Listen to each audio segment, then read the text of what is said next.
Et comme nous vous l'avons promis, ils sont là. Il s'agit de Sylvain, qui était autrefois avec l'équipe, le trio qu'on vient d'entendre. Sylvain et Carmen Larivière de Grande-Bay, bienvenue à l'émission Toute la Bible en parle. Bonsoir, Fernand. Ça fait plaisir de vous avoir ici comme invité, enfin. Et j'aimerais savoir, juste pour se situer un petit peu, ce que vous faites dans la vie. Moi, je suis maman à plein temps, une petite fille de 18 mois. Bravo.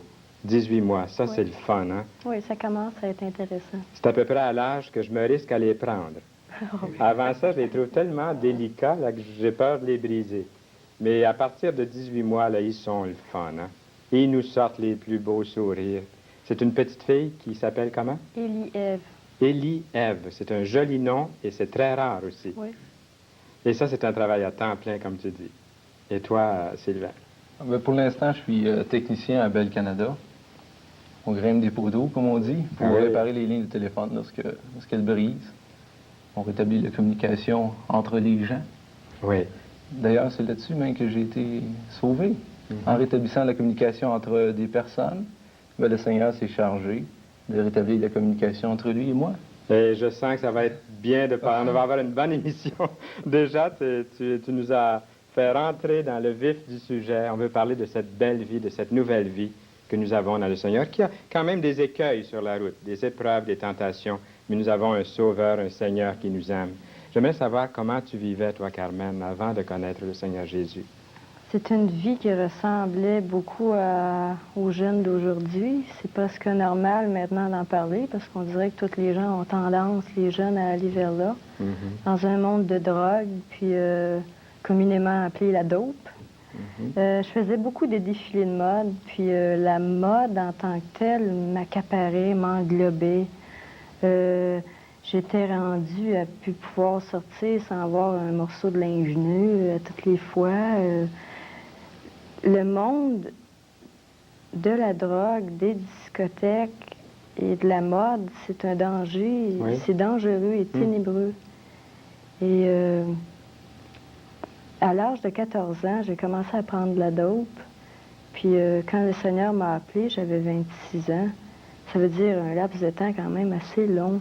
De par moi-même, j'étais incapable de me sortir de ce milieu-là. J'ai essayé beaucoup de fois.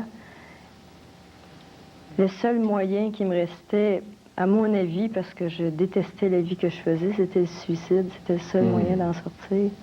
Puis un jour, j'ai crié vers le Seigneur, puis il a répondu.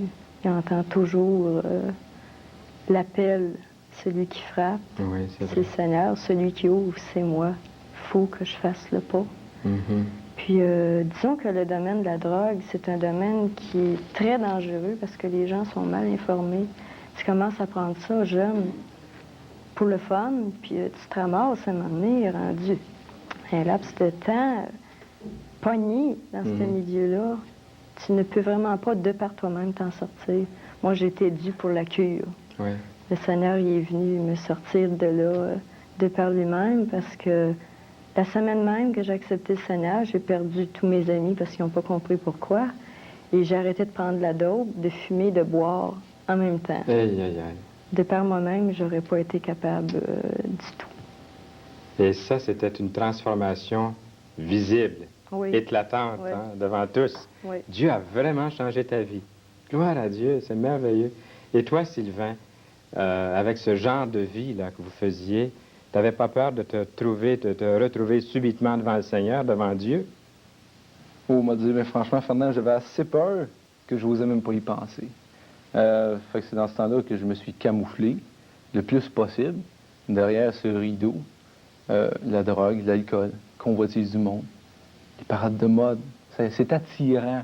Puis on essaye de se camoufler derrière toutes ces choses, mais en fait, on est juste camouflé. Le camouflage peut partir, mais notre réalité va rester là. Et puis un jour, il y a quelqu'un qui m'avait averti. Il m'a dit, Sylvain, ce que tu fais là, un jour, tu vas avoir à rendre compte devant Dieu. C'est là que la crainte du Seigneur m'est revenue, mais beaucoup plus forte, beaucoup plus profonde. Puis même le livre des Proverbes, dans le chapitre 9, le verset 10, nous dit que le commencement de la sagesse, c'est la crainte de l'Éternel. Mais cette crainte était tellement profonde qu'elle m'a poussé à chercher un moyen de m'en sortir, un moyen d'effacer ce camouflage pour vraiment pouvoir me présenter devant Dieu. C'est cette crainte qui m'a poussé à chercher le salut. Et puis c'est là que j'ai ouvert la Bible, la parole de Dieu. La parole de Dieu qui est vérité et qui m'a montré vraiment mon cœur. Qui m'a montré aussi qu'avec ma vie de péché, j'étais condamné. Que j'étais condamné à une mort éternelle. Puis si on n'a pas peur des mots, Fernand, on doit appeler ça l'enfer. C'est pas un problème, c'est de là qu'on s'en allait. Mais j'ai senti vraiment le poids de mon fardeau à force de lire. Et puis c'est là que j'ai vu que j'étais incapable de me libérer. Un peu comme cet homme qui posait la question à Jésus, qui peut être sauvé? Jésus le regarda et dit, cela est impossible aux hommes, mais non à Dieu, car tout est possible à Dieu. C'est là que j'ai dit, bon, c'est impossible pour moi, donc je crie à Dieu. Dieu va me libérer, Dieu va m'en sortir. Et un peu plus tard même, j'étais encore plus plongé dans ma lecture et je chantais encore plus mon fardeau et je criais un peu comme Paul. Qui peut me délivrer du corps de cette mort? Oui, c'est là que je me suis posé la question. Qui peut me délivrer du corps de cette mort? Pécheur que je suis. C'est là que le Seigneur est intervenu. C'est à ce moment-là que vous avez rencontré celui que vous appelez aujourd'hui votre libérateur. Oui, oui, c'est là que lorsque j'ai crié au Seigneur, le Seigneur a entendu. Et lorsque le Seigneur a entendu, le Seigneur a répondu. Et puis, ce psaume 40, dans le verset 18, me rappelle tellement un peu ma pauvre situation. On lit, moi, je suis pauvre et indigent, mais le Seigneur pense à moi. Oui. Tu es mon aide et mon libérateur.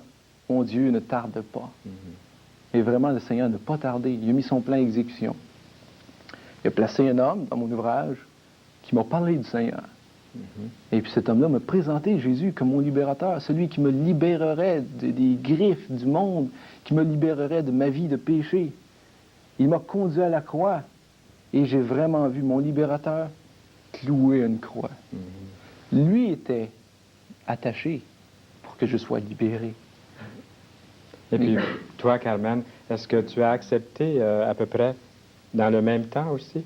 Non, je n'ai pas accepté aussi vite. Moi, disons que l'acheminement du Seigneur s'est fait dans une période à peu près de 2 ans et demi. Ah oui, graduellement? Oui. Dans mes dernières années de dos, où j'étais rendue sur la dépression, je voulais me suicider, j'avais écrit une lettre au Seigneur, puis je lui disais, c'est ça la vie, c'est aussi laid et aussi superficiel, je ne veux pas continuer à la vivre, fais quelque chose ou je me tue.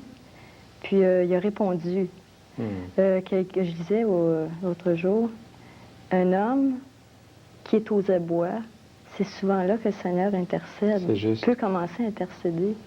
Puis j'ai crié vers le Seigneur, puis c'est là qu'il m'a vraiment transformée. Mais dans les 2 ans et demi, j'ai connu Sylvain. Puis un peu avant de se marier, je lisais toute cette période-là, je lisais dans ma Bible parce que je savais que c'était la parole de Dieu, puis je savais que c'était là que je pouvais trouver la réponse. Mais plus intensément vers le début de mon mariage, parce qu'il y avait un ami, justement, qui lui parlait souvent du Seigneur. Puis pour le contrarier ou contredire ou pour... je cherchais... Essayer d'apporter des arguments. Oui. Puis à ce moment-là, c'est rare que quand tu joues pas avec le Seigneur, tu te fais attraper. Je me suis fait attraper, puis je suis contente. Ouais. Il m'a vaincu. Il m'a eu. J'ai la certitude que maintenant, je suis un enfant de Dieu. Puis c'est une paix qu'on ne peut pas expliquer tant qu'on n'est pas au Seigneur. C'est une chose qui libère de tout esclavage. Je suis maintenant esclave, mais de Dieu. C'est beau. J'espère que ça vous donne tous envie d'essayer cette nouvelle vie dont vient de nous parler Sylvain et Carmen. Tous ceux qui ont essayé Jésus dans leur vie peuvent donner un témoignage vivant du Christ. Ça ne veut pas dire que nous marchons sur des pétales de rose continuellement. Nous avons nos épreuves et nos tentations, mais le Seigneur nous en délivre toujours. Il est avec nous. Nos invités sont là, Carmen et Sylvain. Nous sommes très heureux de pouvoir continuer à causer ensemble. Sylvain, tu nous as parlé tout à l'heure d'un libérateur, Jésus libérateur. Peux-tu nous définir ce que tu entends par ce mot libérateur? Pour définir un peu le mot libérateur, j'aimerais employer une définition de dictionnaire. On définit un libérateur comme étant celui qui délivre une personne, un peuple, un territoire de la captivité, de la servitude, de l'occupation ennemie ou d'un grand péril. Pour mieux comprendre, je crois, le principe de libérateur, il faut nécessairement établir le principe d'esclavage. On ne peut certainement pas parler d'un libérateur sans avoir un prisonnier à libérer. On peut employer aussi les mots captivité et servitude sous le thème esclavage. Ça va faciliter un peu la nomenclature des mots pour définir ce que peut ressembler un prisonnier. Et pour définir aussi ce que c'est que l'esclavage, nous pouvons dire que c'est la condition d'un homme qui a perdu la propriété de sa personne et dont un maître peut disposer comme de sa chose. Par exemple, pour nous qui étions prisonniers ou esclaves de la drogue, nous pouvons dire que nous avons perdu la propriété de notre personne et elle a été établie au service de la drogue. Est-ce que vous l'aviez en quelque sorte, vous aviez vendu votre âme qui est d'un grand prix, inestimable, vous l'aviez vendu très très cher, parce que monétairement c'est cher la drogue. Vous aviez vendu votre âme en quelque sorte, votre âme à la drogue. Dans un rendu sens, esclave oui. de la drogue. Oh, certainement. Parce que la façon que ça arrive, c'est souvent, ça arrive d'une façon imprévue. Je me rappelle quand j'étais jeune, je me disais jamais je toucherai à la drogue. Première affaire que j'ai vue, j'étais rendu dedans. Puis c'était plus rendu avec les petites drogues faibles. C'était rendu quelque chose de sérieux, les produits chimiques. Et puis, ça coûte cher, c'est bien le cas de le dire, ça coûte très cher. Mais quelqu'un qui est vraiment pris de la drogue n'a pas peur de mettre le prix pour les satisfactions que ça peut lui procurer, satisfactions entre guillemets qui sont très temporaires, qui ne procurent absolument rien de véritable, rien de valable. Sans compter tous les dangers que peut présenter une telle vie.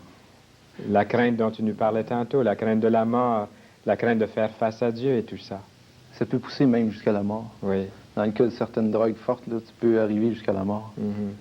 Mais c'est quand même tous des formes d'esclavage. Oui. Pour poursuivre un peu plus loin sur le terme esclavage, merci de nous avoir donné une bonne explication de ce mot libérateur. Maintenant, on va passer à différentes formes d'esclavage. Et Carmen, peux-tu nous aider à nous dire ce que c'est au fond pour toi? Si on généralise, il y a 3 sortes d'esclavage. Il y a les visibles, comme la drogue, l'alcoolisme, l'immoralité. Il y a les dissimulés, ceux à belle apparence, comme la richesse, le matérialisme, la gloire, le pouvoir. Il y a aussi ceux soi-disant inoffensifs, comme le sport, la science, l'intellect. En soi, beaucoup de ces choses sont correctes. C'est l'amour excessif de ces choses qui fait qu'ils sont péchés. C'est ça. Boire un verre, ça fait rien. Mais boire souvent, devenir alcoolique, c'est quelque chose. La drogue aussi, de toute façon. L'amour de l'argent. Aimer l'argent. Tout le monde a besoin d'argent. Mais écraser son voisin pour avoir plus d'argent, c'est péché. C'est un esclavage indirect. Tu nous as très bien dit ce que c'est. On peut être esclave de quelque chose, comme tu as dit, bon en soi, mais ça a tellement pris toute notre énergie, tout notre cœur, qu'il ne reste plus rien pour Dieu. La lumière peut difficilement entrer, tout est rempli avec autre chose. Et Dieu, on se demande s'il va pouvoir avoir un petit coin, puis développer cette lumière au point où la vie va être transformée. Mais pour vous, ça s'est fait. Oui. Et ça s'est fait d'une façon éclatante. Le jour où vous l'avez laissé rentrer, le Seigneur a fait un nettoyage et puis a transformé vos vies, vous a libéré de ces esclavages. Est-ce que la Bible dit quelque chose, Sylvain, de l'esclavage? Il y a beaucoup de formes d'esclavage qui ont été élaborées dans l'Ancien Testament. Le plus frappant, je crois, c'est l'esclavage du peuple d'Israël en Égypte. Mais le Nouveau Testament nous révèle plutôt la nature intérieure d'une personne. Et la forme d'esclavage qui est la plus en relief dans le Nouveau Testament, c'est l'esclavage de la mort et du péché. Je crois qu'on parle très peu de forme d'esclavage matériel, mais plutôt d'esclavage spirituel. Et puis même que j'ai trouvé une grande définition dans 2 Pierre, chapitre 2, qui nous disait que chacun est esclave de ce qui a triomphé de lui. Et même, j'inviterais même les téléspectateurs à se poser la question, est-ce que quelque chose a triomphé de notre personne? Si oui, on est obligé d'admettre qu'on est esclave de quelque chose. Et même pour aller plus loin, la Bible, la parole de Dieu, nous dit dans Romains, chapitre 3, « Car tous ont péché. » Le péché a triomphé de tous les hommes. De tous, il n'y en a pas un qui s'en tire. Tous les hommes sont pécheurs. Nous sommes donc esclaves du péché parce qu'il a triomphé de nous. En Romains 6, 23, on nous dit même que le salaire du péché, c'est la mort. Comme tout esclave reçoit son salaire, ne serait-ce que le simple pain pour qu'il puisse continuer à travailler, il reçoit quand même un salaire. L'homme reçoit son salaire de pécheur, la mort. De toute façon, on ne peut pas s'en sortir. On est tous pécheurs et on reçoit tous la mort. La mort s'établit de deux façons. La mort spirituelle, loin de la face de Dieu, et la mort physique. Et seul un libérateur parfait peut nous délibérer de cette nature. Le cœur de l'homme est méchant, est tortueux. Jérémie le disait lui-même tellement bien, que le cœur est tortueux par-dessus tout, et qu'il est méchant. Qui peut le connaître? Mais Dieu le connaissait. Notre cœur méchant et tortueux, et Dieu a pourvu à nous libérer de ce cœur méchant et tortueux. Le cœur est devenu un peu, à cause de son esclavage, une forme, un exemple de prison. Une prison où ce qu'on se retrouve de toute façon à cause du péché, mais une prison où ce qu'on trouve la poignée par en dedans. Une prison avec la poignée de la porte par en dedans. Tu parles de ton cœur comme si ton cœur était une maison et qu'il y aurait une porte et que cette porte a une poignée seulement à l'intérieur. Toi, tu habites dans cette maison-là, il n'y a seulement qu'une poignée à l'intérieur. Il n'y a pas de poignée à l'extérieur pour personne. C'est ça, exactement. Parce que si on se réfère à un verset d'Apocalypse 3.20 que tu connais d'ailleurs de toute façon assez bien. Voilà-tu que je le, tu peux le dise? Oui. C'est le Seigneur Jésus qui a dit « Je me tiens à la porte ». Ça représente notre cœur à chacun. Il dit « Je me tiens à la porte et je frappe. Si quelqu'un entend ma voix et ouvre la porte, j'entrerai chez lui. » Et il ajoute même « Je souperai avec lui et lui avec moi ». Ce qui indique une communion intime avec le Seigneur. Lorsqu'on ose lui faire confiance et qu'on est prêt à lui ouvrir la porte, et comme Sylvain l'a dit, à ouvrir la porte puisqu'il n'y a qu'une poignée à l'intérieur. C'est nous qui devons l'ouvrir. Et Jésus se tient là, il est courtois, il ne défonce pas, il est courtois, il frappe, il attend. Et lorsque nous ouvrons la porte, il entre. Et il fait cette transformation que vous avez connue dans votre vie. À cause de sa puissance, à cause de sa perfection, à cause qu'il est Dieu, il avait le pouvoir, il a encore le pouvoir de libérer tous ceux qui veulent se retrouver devant lui. Oui, c'est vrai. Sa perfection, sa divinité peut permettre qu'un si grand esclavage, notre cœur méchant, tortueux, tous les hommes, si on fallait qu'on calcule seulement les péchés qu'on commet dans une journée, une semaine, un mois, un an, une vie, ça nous ferait toute une montagne. Et aussi, si on ajoute les péchés de tout le monde, et s'il y a eu 54 milliards, comme certains savants nous disent, peut-être depuis le début du monde, ça fait tout ça que le Seigneur a pris sur lui. Nous allons revenir dans quelques instants et nous continuons. J'aimerais demander à Sylvain d'élaborer davantage. Nous avons parlé de cette illustration d'une poignée par en dedans. Et tu disais, avant la pause musicale, que le cœur de l'homme est comme une prison, avec la poignée justement en dedans. Mais comment ça et pourquoi ça? J'aimerais bien te démontrer un peu de la façon suivante. Comment est-ce que c'est possible qu'un homme soit prisonnier d'un cœur avec une poignée en dedans? Dieu, au départ, Dieu nous aime. Dieu est vraiment compatissant. Dieu est un Dieu d'amour.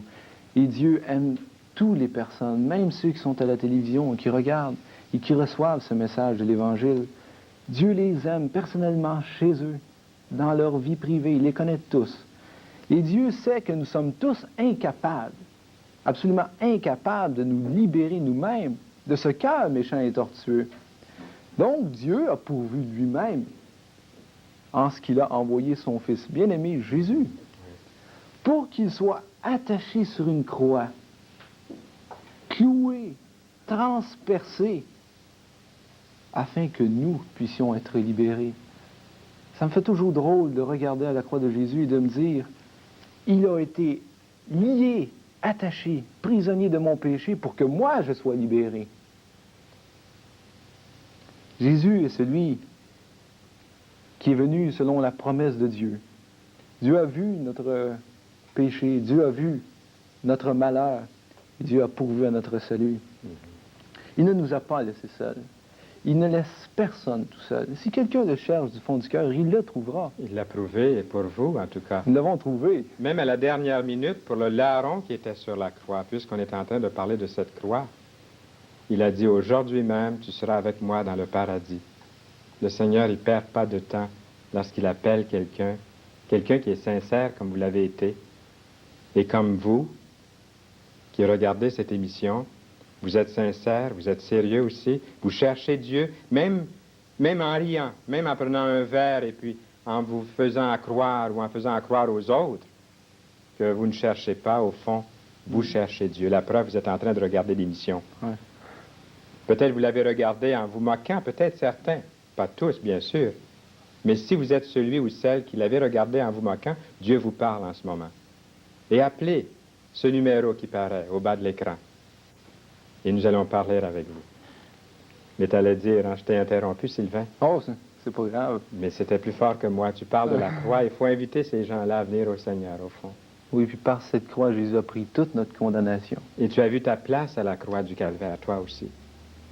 Quand on s'y retrouve, quand on s'y retrouve et qu'on réalise vraiment ce que Jésus a fait, je crois qu'on ne peut pas y résister. Ou si on y résiste, je ne peux pas comprendre une personne qui dit « Je veux rien savoir de ce que tu as fait pour moi ». Je crois que c'est grave de faire ça. Qu'est-ce qui arrive lorsque quelqu'un prend la parole au sérieux et puis qui s'approche de Jésus? Celui qui est repentant, sincère, Dieu se fait connaître à lui. D'ailleurs, c'est pour cela que Jésus est venu sur la terre, exactement pour nous libérer. Il a affirmé lui-même sa mission lorsqu'il a pris le rouleau du livre d'Isaïe et l'a lu dans le temple. Il a lu ce passage qui dit « L'Esprit du Seigneur est sur moi parce qu'il m'a oint pour annoncer une bonne nouvelle aux pauvres. Il m'a envoyé pour guérir ceux qui ont le cœur brisé, pour proclamer aux captifs la délivrance et aux aveugles le recouvrement de la vue, pour renvoyer libres les opprimés, pour publier une année de grâce du Seigneur. » Et le Seigneur est venu pour nous délivrer, nous les captifs, nous les opprimés, nous ramener le bonheur que nous avions perdu. Il est venu nous libérer en prenant notre place. C'est un peu comme un avocat qui se présente devant un tribunal. Et après avoir reçu ma condamnation de la part du juge, cet avocat se lève et dit « Monsieur le juge, est-ce que je peux aller en prison à sa place?